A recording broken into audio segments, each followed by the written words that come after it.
Hey everybody, how are you doing? I'm very excited today. We've got a graduate panel. We have Founder Institute graduates from around the world.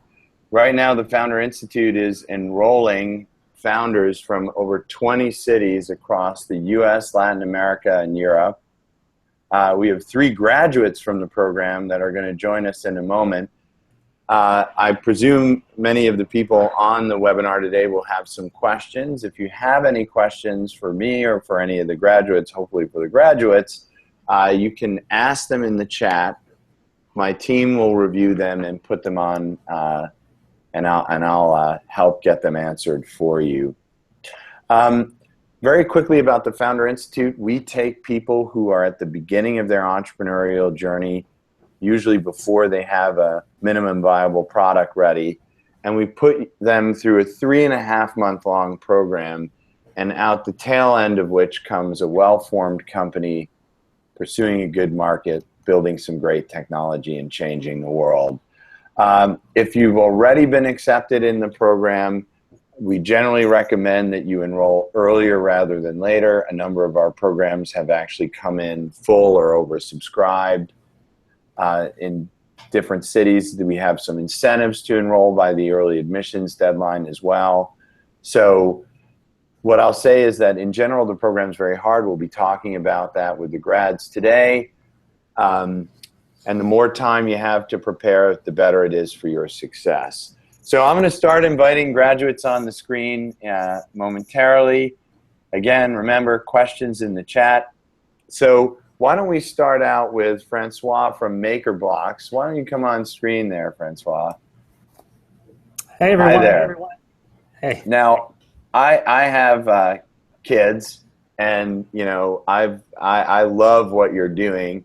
Why don't you take a moment and introduce yourself and your company, and then we'll go through all the others and start diving into the agenda. Sure. Hello, everyone. I'm Francois Poirier, but everybody call me Frank. I'm the co-founder and CEO of MakerBloks, and we do electronic building blocks that introduce young kids to complex concepts like electronics or coding. So we build these little building blocks that connects to apps. So what kids actually build in physical life will define the adventure either on their tablet or on their TV.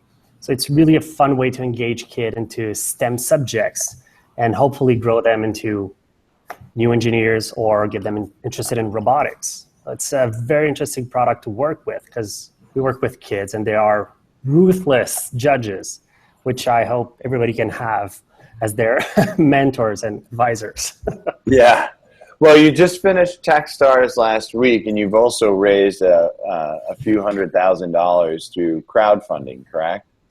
Correct. So we finished Techstars Retail last week with in Minneapolis in partnership with Target, which was amazing.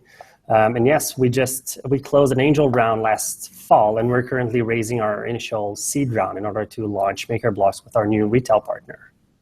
Great, and I'll have some recommendations for you there. I know a couple seed stage VCs that love STEM and education. I'd like next to bring on Maria. She's excuse me, coming in from Madrid, AM TV. Welcome to the screen, Maria. Are you there? Can you say something? Hello. Hi, we can hear you. Great. Welcome. Do you want to introduce what I always say Aom, but it's Aom. Right. The yoga sound. Yes. So do you want to tell us a little bit about what you're doing? Yeah, well, I'm Maria Cebrian. I am founder and CEO of Aom.tv, and we are the leading Spanish-speaking yoga and Pilates online platform in the world at the moment. We offer over 500 classes online to improve the practice of thousands of people all over the world in their yoga, Pilates, and meditation. And we are selling in 81 countries at the moment. Wow. We have a revenue of almost 400,000 euros this year. So we are expecting to reach that revenue. So we are doing pretty well. We've been in the market for 3 years now. And we work basically in Spain, but also in Latin American countries, as well as in Miami. So we work with the best teachers from every Spanish-speaking country. So we shoot there, and we have partnerships with media in all these countries. And yeah, we are building up the business. The videos are beautiful. You've also raised, I believe, a Series A, correct? Yeah, well, we are in this process at the moment. Great. No, that's amazing. And everyone should check it out, especially the Spanish speakers. The videos are very high quality and some of the best I've seen. Next, we're going to, well, my pleasure. Scott, we're going to bring you on screen from Kangaroo Time. Kangaroo Time's down in Los Angeles. Why don't you tell us a little bit about what you do? So we've got Canada, Spain, and Los Angeles, sort of a mix, and specifically in Canada, Montreal. But Scott, tell us a little bit about Kangaroo Time. So yeah, Adeo, thank you. So at Kangaroo Time, we are the operating system for early education centers. And we do 3 things. We have 3 primary functions. First and foremost, we automate the childcare business. So we completely take our customer partners out of the business of running their centers so that they can focus on building culture and education. Second thing we've done is we've automated the classroom. So teachers are inherently not scalable. There are ratios in every state, and they've got their hands full. They're forced to document. So in 3 clicks or less, every point of care documentation we take care of for them on a tablet. The final thing we do, and if you can see me, is we hardwire parents into the early education experience. This is my demo family with, I think, 13 kids. But when I pull up to childcare, or when I pull up to check into a child activity, we use geolocation to make that process frictionless. So we sign in, and that sets off a chain of events. It also creates connectivity for our parents. So you have children, Adeo, you know how emotional it can be to leave your child when they're not in the best shape. Our app allows teachers to communicate with them and build that connection. Great. Yeah, no, it's an amazing app, and you've raised some funding, and now you've got a big partnership that you've closed as well.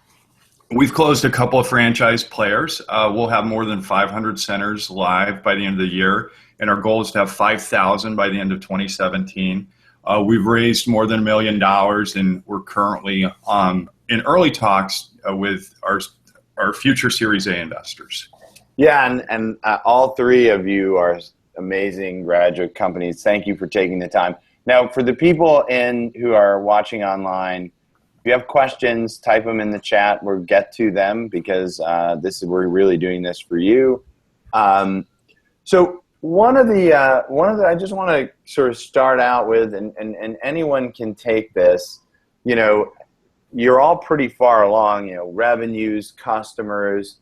And in some cases, you know, going through other accelerators, and when did you start the Founder Institute? And maybe if you, like, at what stage were you? Were you the idea stage? Do you have some product? And maybe if each of you could give a quick answer, and we can go maybe Maria first, and then we'll give Frank and then Scott in that order. But, you know, keep it short and sweet. Maria, what stage were you at when you joined the program? Well, I just had the idea in my mind. That was the stage I was at. To be honest, I was dreaming with this idea of making AOM possible for 2 years. And then an American friend of mine who lives in Madrid told me about the Founder Institute. And I just thought, well, that's exactly what I need. I need, you know, a program where I can learn more about the internet business. I used to have a video production company, but it was a very small company focused on services to companies, and it was a different story. So for me, it was just, wow, you know, that's that's perfect for me. I need to learn. I need to make contacts. The way the Founder Institute is organized with the mentorship that you get from mentors is amazing. And that's going to be one of my biggest recommendations to all of you. Make them the most out of their advice and their company during this program. Is very, very important. So for me, it was just like perfect, you know, like the perfect situation to join the Founder Institute. So I'm very lucky. Oh, awesome! So just an idea, but you've been stewing on it for a few years, and you were like a small business entrepreneur, and you've got hundreds of thousands in revenue now. So that's great. Frank, what stage were you at when you started? Because you've got a little more complexity with your business. Well, I was at the earliest possible stage because I came in Founder Institute with another company which got destroyed in the first week. So I actually had to pivot really quickly. But actually, what I'm doing now is so close to what I love to do in my strength, which I had to dig deep in order to figure out what's my next step. So MakerBloks is really close to me because of that, because I had to move quickly. So I had to do something that I was really good at to begin with. So I remember that I pitched a new idea on the second week to a panel with Adeo, which also got destroyed. But I came out of it with a really good advice, which was do one thing and do it great. And that's how I focused on the building block aspect and figure out a way for kids to combine the physical activity with the digital entertainment. So I had to start from scratch. So you don't have to have a really strong idea when you come and Founder Institute. It definitely helps, but it's not the prerequisite to have your whole idea validated, because that's what the program is for. Right, So and you abandon your idea. And questions are coming in, and we're going to get to them all. We're just going to get this sort of opening question underway. And last but not least, let's go to Scott. Did you have the idea? How far along were you? So I was post idea, and was pretty solid on what I was going to do. I was in the middle of another startup that had raised a Series A. I had built a big business unit with over 100 employees, and knew that the same economies would apply from what we were doing in that business to childcare. I was mid customer development, so I had talked to hundreds of customers. I was oddly enough the creepy guy that was walking into childcare centers and asking, "Hey, what do you guys do?" You know, so I was already in customer development mode, but I was pre-product, and so, you know, ideation for the first couple weeks, and then you go through a lot of customer development, things that I really refined at FI in the beginning, and then that really solidified what we did when we started building the MVP and built the product. So I like to say that we work with founders through the launch phase, and I would say the end of the launch phase is when your MVP is starting to get traction. So we sort of work with everyone up to when they have an MVP, and then once the MVP starts to get traction, it starts becoming a little late. So you guys are squarely within the realm. Let's go to some questions here, and maybe if anyone wants to take the question, because we have a lot of them flowing in, just sort of raise your hand and I'll call on you like a school situation. But Karen was asking, I was always afraid that if I speak my idea out loud, that it will be stolen. What are your thoughts about this? Anyone want to take that one? Yeah, I think. Go, Maria. I just remember, Adeo, you were saying no one is going to steal your stupid idea. I remember that very clearly. For me, the experience was just the opposite. The more I told people my idea, the more ideas I got back, the more feedback, the more contacts. People will tell me, "Oh, I know someone you can connect, and I can help you develop this or that." It was the best thing ever. Share your idea all the time. Anyone. It will help you to practice your pitch. It will help you to make contacts. It will help you to start developing this idea into something real. Honestly, don't be afraid. So you had the idea, so you were a good one to raise your hand too, because you had the idea for 2 years-ish before you entered the Founder Institute. And did you feel the same way as Karen, that you were a little afraid to share it until you came into the Founder Institute? Was that something you experienced as well, or? You mean to me? Yeah, to you. I'm sorry, I thought you were. Yeah, no, I never, no. I was never afraid of sharing it. I remember you saying that because a lot of people in the program in Madrid were feeling that way, and I think Spanish people are especially cautious with that, you know, like, oh, someone is like the Gollum and entrepreneur, we call it in Spain, no? Gollum as in the Lord of Rings. I don't know if you say that in the States, but no, I was never afraid of sharing my idea. No, not really. Okay, let's move to the next question, and we'll give someone else a chance to answer it. Sagar was asking, there must have been a time after you guys started your journey in the Founder Institute when you thought, I can't do this, or you faced some setback. How did you overcome that setback? How did you bounce back? And you know, we deliberately manufacture setbacks for you. So anyone want to take that one? You can just raise up. Okay, Frank, go. Well, I'm going to start by saying that this feeling never goes away. So while I've had it twice today. Yeah. Exactly. Only once for me. You always say that as an entrepreneur. You always have like 10 bad days for every good day. So you have setbacks constantly. So you just have to learn to roll with the punches and focus on something that's going to make you happy for a few hours and then go back to that problem. And by hustling your way through it, everything gets solved. Problem is just a means to get new solution. But yeah, that will never go away. Yeah, I mean, to be fair, and you guys can comment on this as well, dude, if a lot of people say, are you a training program? Are you an education program?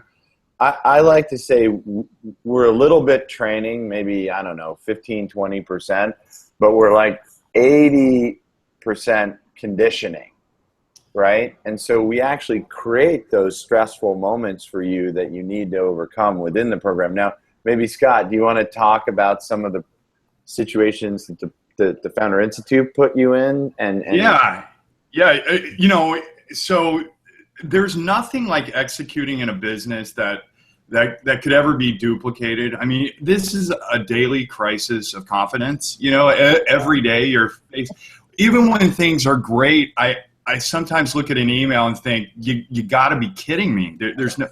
So, you know, you have 11 or 20 employees, things happen, you're a full-time psychologist. But when I was in Founder Institute, I would thank God our classes were on Monday. I'd come to Monday class, I'd red eye out to the East Coast, typically work with my day job with customers, cut dinner early, try not to have too many beers, and then go work from 8 to 2 in the morning. So just the rigor of the schedule was preparation enough. And there's time management in there, and then there's this manufactured, these false motivators that you have to get 20 pages of this shit done before Monday or you're gone. But I'll be one to jump on the bandwagon of that stuff is great conditioning, like you said, for what happens in real life. When you have 25 hours of work that's due in 20 hours or 23 hours or whatever. I don't even know how long days are anymore, but it's all relative. But no, the conditioning's great. And I think that, you know, with the camaraderie and the support, you know, just within the meetings, you learn to leverage and reach out for help and delegate and make those things more palatable. And then you learn to function on less than a couple of hours sleep. Yeah. So yeah. I'm a master at little sleep. I'm probably clocking between 3 and 6 hours if I'm lucky.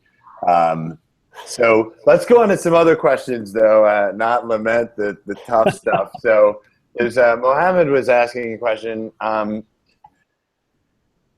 his question is sort of fundraising related, in particular, not having any capital. So you come in the Founder Institute or whatever, even build a business, and you don't have a lot of money.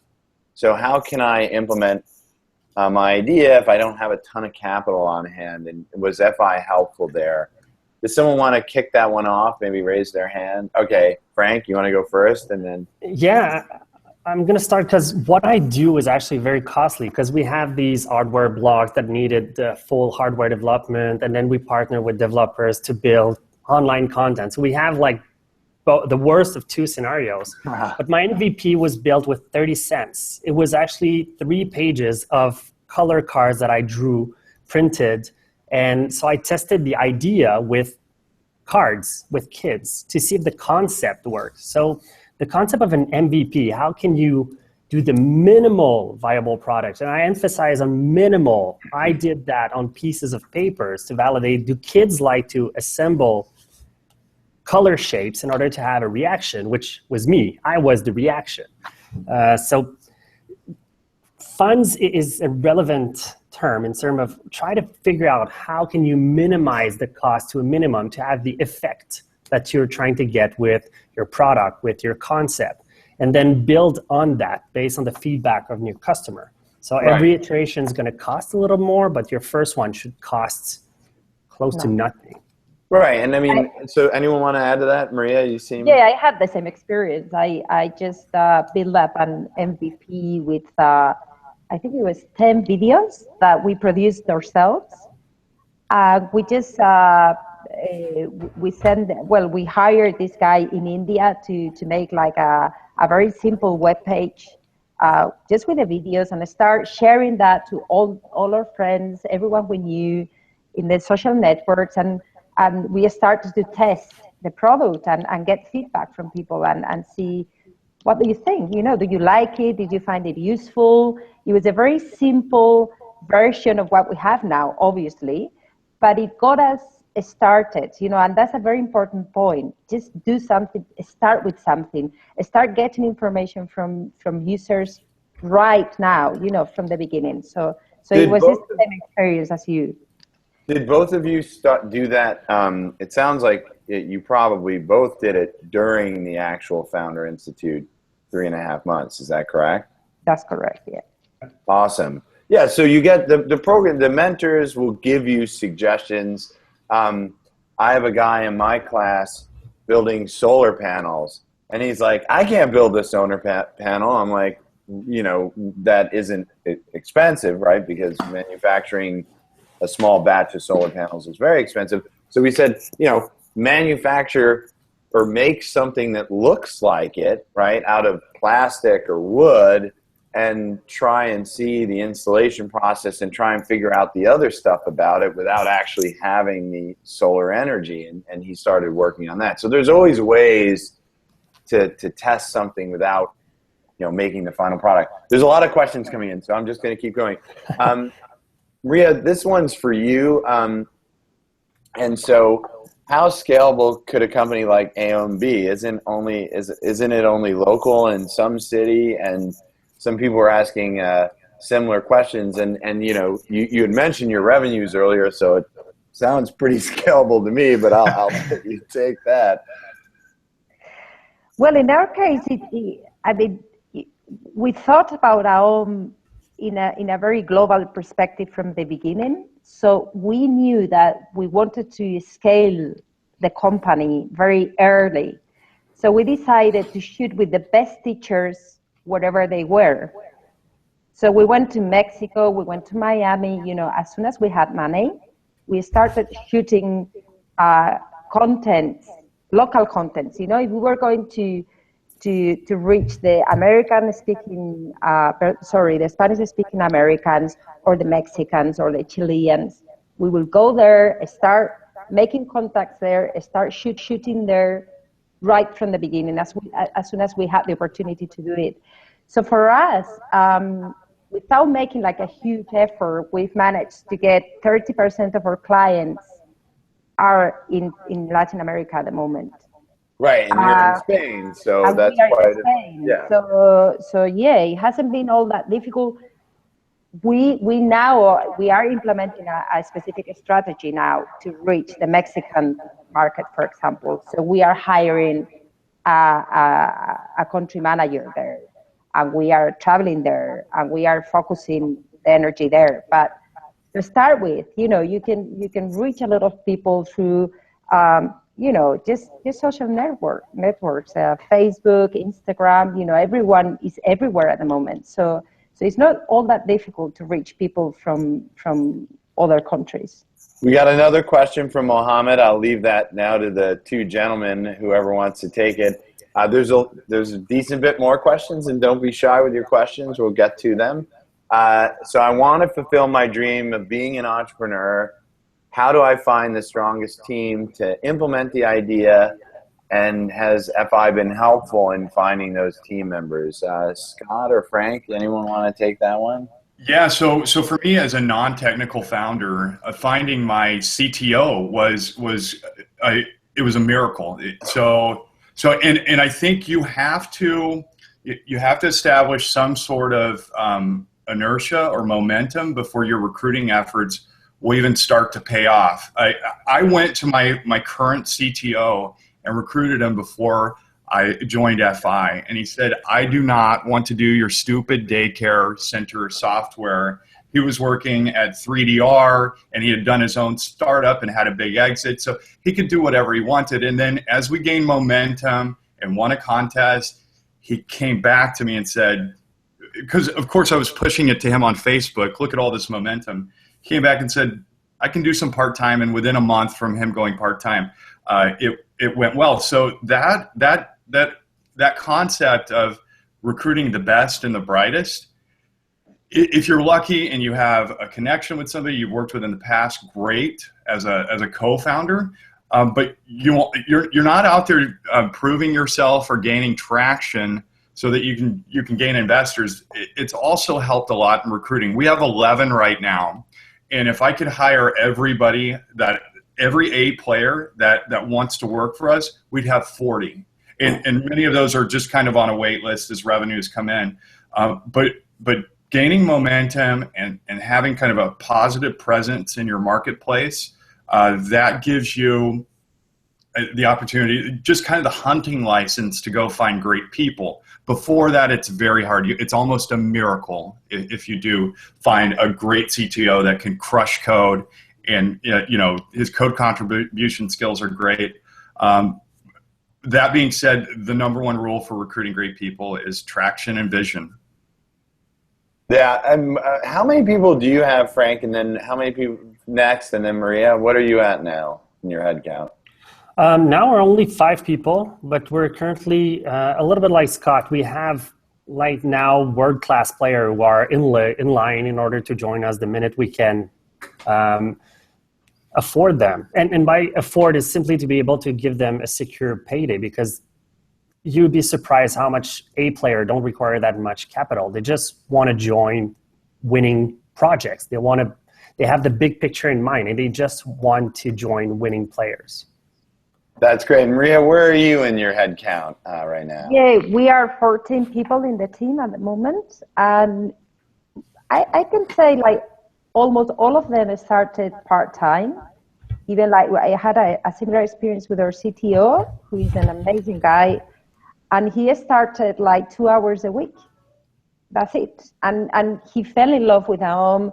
And I managed to get him in as soon as I had money. So we had a similar process with key people in the team. So maybe that's something like a good strategy. Start with a few hours so the person can get to know the project. They can get to know you. You can sort of, they can fall in love with your company. We have a great guide on hiring too. So one of the nice things that happens at the Founder Institute, we have sessions on how to hire and recruit advisors and team members. But then when you graduate, there are common problems, and this is a lead into the next question that graduates face. Like, how do I hire? How do I fundraise? How do I do this? So we create content around that. Sometimes it's video content, sometimes it's webinars, sometimes it's written guides. and we provide that. We provide that content to the graduates so that they can have it. And then Ted was asking, so you all seem fairly successful, especially from the perspective of many of the people in the webinar and many of the people who watch it later. What might be a common thread of your success, right? And you know, what do you see in yourself that made you successful versus some of your classmates that failed, right? And I don't know who wants to take that first. So like, what's something that made you successful that you didn't see? I say, Frank, did you have a hand up there, or was that a glitch in the screen? Yeah. No, I can start with it. For me, it was really simple. I mean, I've been a product designer for 15 years. I've built toys for Mattel, so building a consumer electronic toy was really in line to what I naturally am good at. And I think the people I saw in my class that failed were people who were chasing an opportunity that had nothing to do with their background. Someone who saw, oh, there's a big gap here in this financial possibility in startup, and my background is I'm a teacher. So that's where I saw most of the common failure, where what they were pursuing was not in line with what they're actually really good at and connected.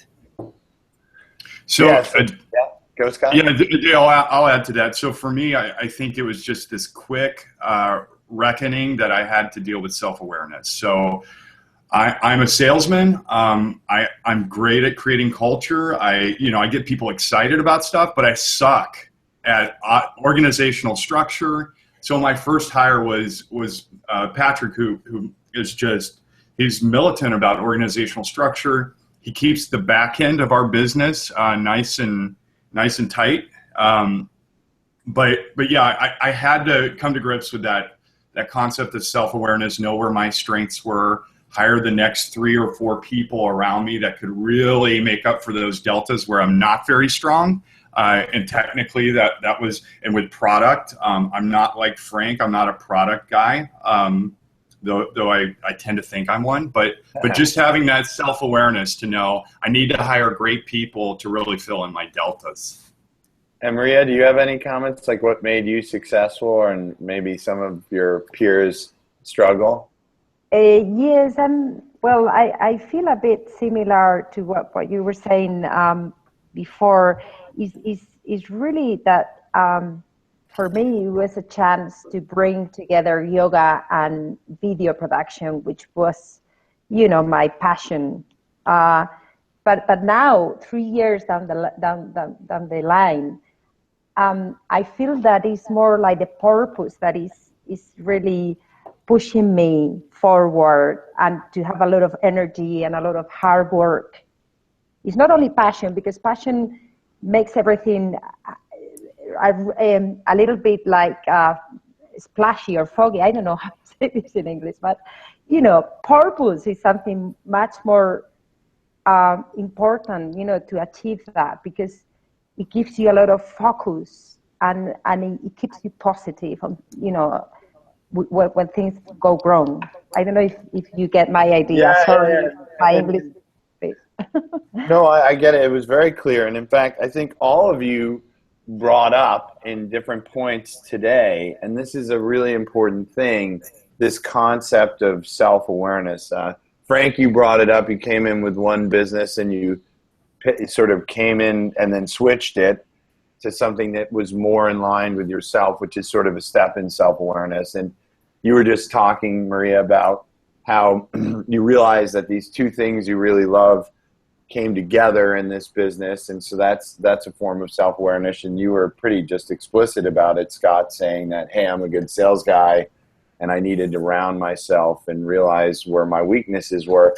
And that's, I would say, one of the goals of the program from my perspective. And then we have another great couple more great questions, that we try and help founders not just build a business, right? Because you can build a flower shop or a McDonald's franchise, but build the business that's right for them or for you.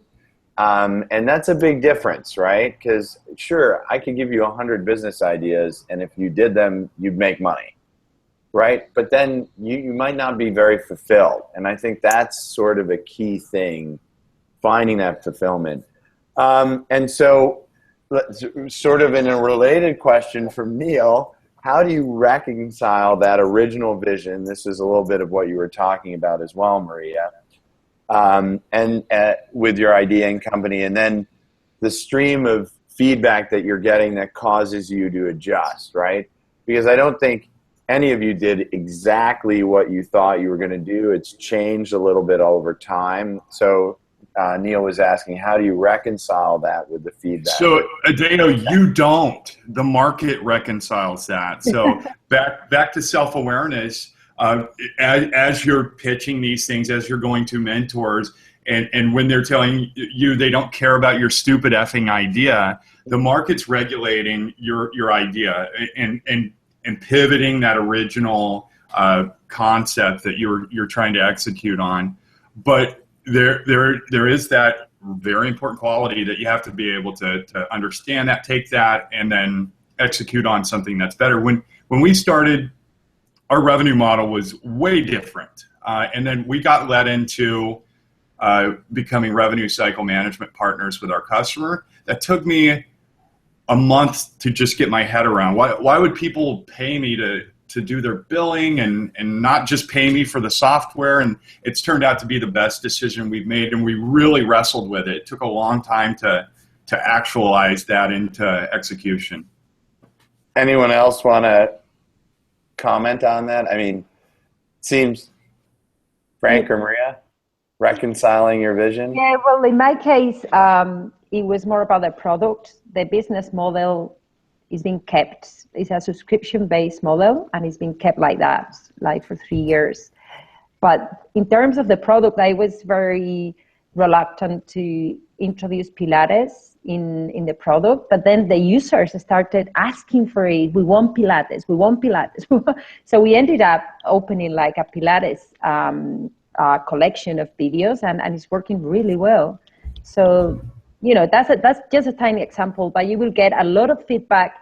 And in our case, we pay a lot of attention to the client support system we have, and we get the person who runs that. We have one person who runs the client support, give us feedback every week on the problems the users have, the content they miss, everything, any suggestions, and this person shares all this information with all the team every week. So we pay a lot of. So you're listening to feedback from the users, but you still feel centered in the business, but some of the things change. I mean, with FI, my original vision was to run programs in one place and then sort of video it around the world, and we started testing the videos, and they didn't produce very good results in terms of creating companies. So we had to, in order to create the good companies, we realized we needed to open physical programs around the world. And, you know, while it's the same vision, right, helping entrepreneurs launch their business, it's a very different execution model. So I don't feel like I compromised. I just had to do things differently to get the scale that we wanted. There's a few more questions here. So Ted was asking, and there's also a question for you coming up, Frank. So why don't we let the other two grab this one? Ted was asking, so how do you get out of a plateau? So, and what he means by this is he's got a few companies that are making money, but they sort of hit this situation where they're not making as much money as they think. They're maybe not growing fast enough. And for him, it's a chicken and egg situation. But do you guys, have you hit plateaus that you haven't been able to bring through? I mean, Frank, Scott, Kangaroo Time seems like it's just killing it. The same with you, Maria, but have you hit plateaus that you've had to fight? Yeah, in my case, our growth, it hasn't been like this line, a straight line, okay? So it's always been as I don't know how you say this word. A plateau. No, Yes, it's something that you cut the wood in the forest, you know, this sierra. Saw. Okay. That's the shape of our growth, right. Okay? So it's not always like a straight line. But the fact is that the trend, you know, is always going up. but it's not like every month we make more and more money. We have ups and downs. We have been able to identify, a seasonal kind of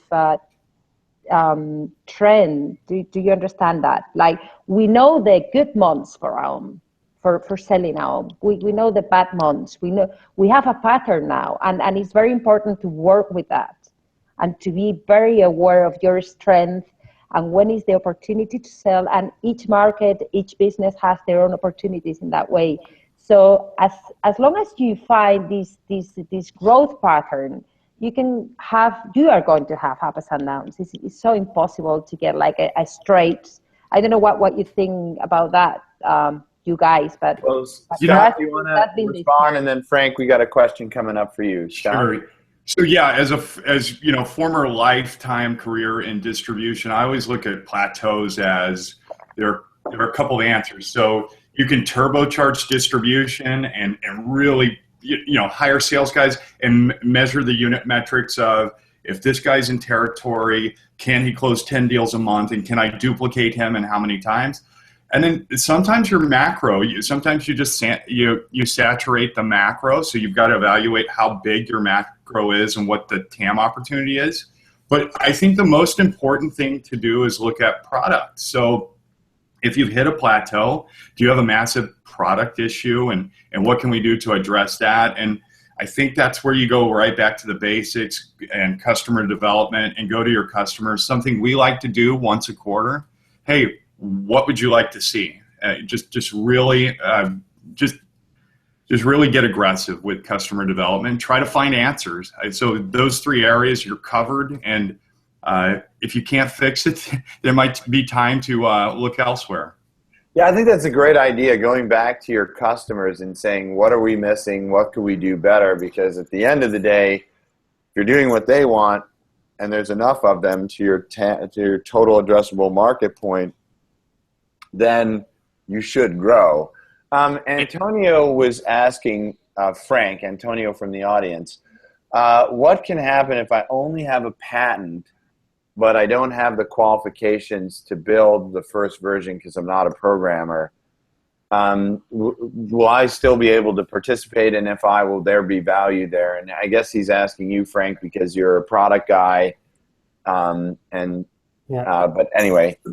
While you won't be penalized, or you still can join Founder Institute if you have this great company idea, I strongly advise into getting a co-founder who can own the product. I think every founding team should own the product, and you should not rely on your core product to a freelancer or to someone that you found on Fiverr, because product is key. Product is everything you are, especially at the beginning. So, and FI is a really good validation in order to bring a co-founder with you. We have a company in Montreal who has been founded with 4 Founder Institute graduates. So either have another, like someone in the program join you, or use Founder Institute as attraction to bring a co-founder, but the company should definitely own the product. So that's a great segue into a question from Yasin. I hope I pronounced that correctly. And they were asking, if can you tell us a little bit about the value of the FI network and how it's helped you and possibly popularize and you could do it either before, during, or after the program, but let's, whatever you're comfortable with. Who wants to take that one first? And then. Well, in my case, it was just probably the most important aspect of the program, to be honest. I think the support group you have, I call it support group, but it's the working group, but it becomes your supporting group, really. They become your best friends, for 4 months. You talk to them more than to anyone else in your life. You share, everything is so intense that honestly, try to make good relationship with them, because they are going to support you a lot. They are going to unlock a lot of difficult situations for you. They're going to give you support, but also very good ideas about your business, because sometimes you have a very narrow vision of things, and they open your mind. You know, they bring a lot into your idea and the way you are developing things. So please go and you know, just make the most out of this. And I say, as I said before, get a lot of support from the mentors. They know a lot. They are great people. They are there to support you, to help you. Some people felt a bit embarrassed to talk to them, and I just, well, that's so stupid.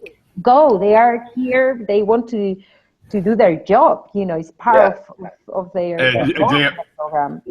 Yeah, Adeo, I'm going to make you blush, so get ready. So every dollar that I've raised today has a direct connection to FI. So my advisors at FI introduced me to my investors. So that's one thing. Wow. The other thing, my managing director, she realized early that I was pretty stubborn, so she made me do everything 15 times. But that refinement, once I kind of hit the open market for competing for investors, that refinement, my pitch deck that had been done 500 times, was going across my investor's desk looking pretty good. Once we got into Founder X, you told me how shitty it was, but and we refined it even further. But that separation, just being able to polish up before you get to the dance floor, that's a big one. And then, like Maria said, having the network.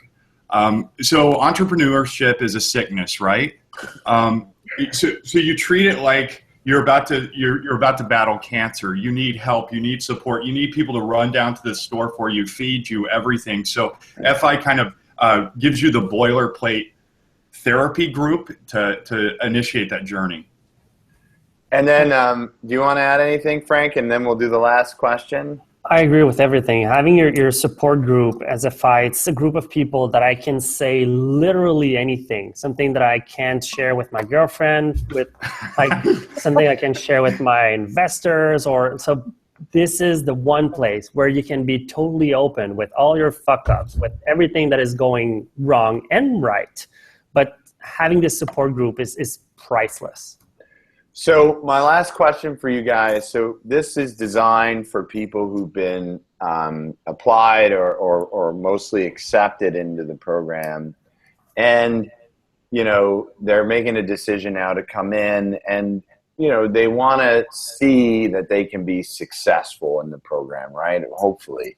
So if you were to give like one or two pieces of advice, and maybe we'll start with Maria first, what would that is? So you're about to enroll in the program and you're about to go through this journey.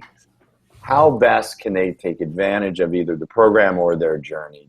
And if Maria, you want to take that first, how best can they prepare? Yeah, well, I think the program is so rich and honestly is everything is there. So you have to just go there and take everything you need from it. I just would say that everything is there, and just don't be afraid. Don't be afraid. Get the fear out of your life. You know, go for it. You will be able to make it. You know, if I don't know, I get a bit emotional there, but honestly, I think fear is what stops you from everything, you know, from asking this mentor, or from sharing this idea, or just don't be afraid and go for it and take everything that the program offers you. That is a lot, is everything.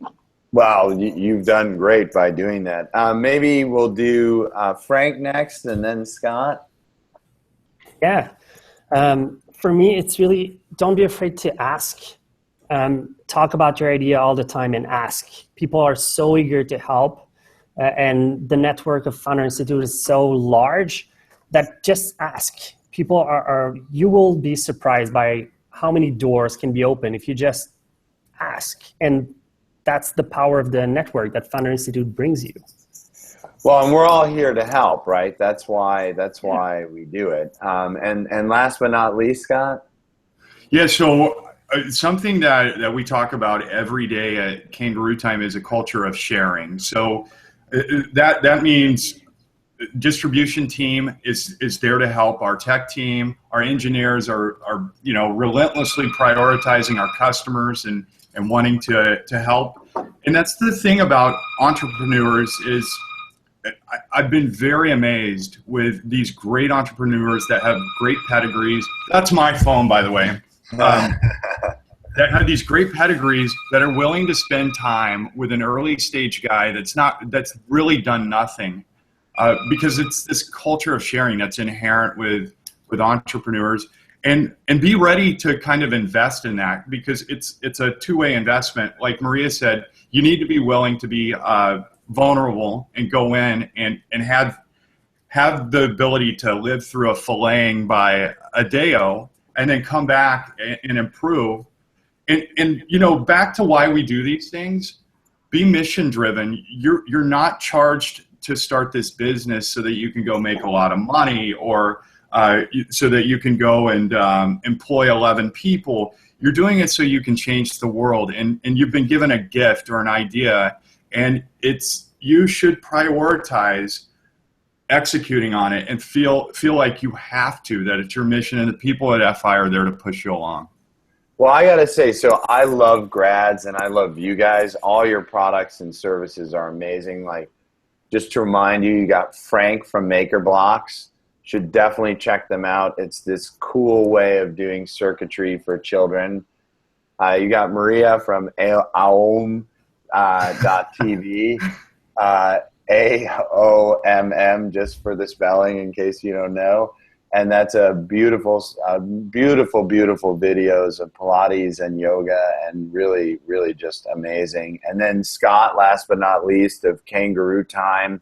It's a complete program management tool for early education centers, and is really also killing. All three of you are doing amazing. And that, to me, by the way, is why we do what we do. Right? We do it to see your success. To me is, just beyond measure in terms of my own fulfillment, because to see you guys go out, do what you love, and the world respond in a favorable way is really, the biggest reward for me. And that's, by the way, why all the mentors feel the same way, which is why you shouldn't be afraid to ask, because when they then see you be successful, it's all worth it for them too, right? They share that sentiment that I have. So I want to thank the three of you. I'm very proud of you, quite literally. And I want to thank everyone for watching today and in the future. If you're thinking of enrolling, we'd love to have you. We'd love to help you. And you can go to fi.co/join to finish up your application and enrollment. So thank you, guys. Thank you. Thanks, guys. Thanks. Bye, everyone. Bye. Bye, and good luck. Good luck. Good luck, guys. Keep it up. Good luck is right. Rock. A lot of work ahead. Ciao.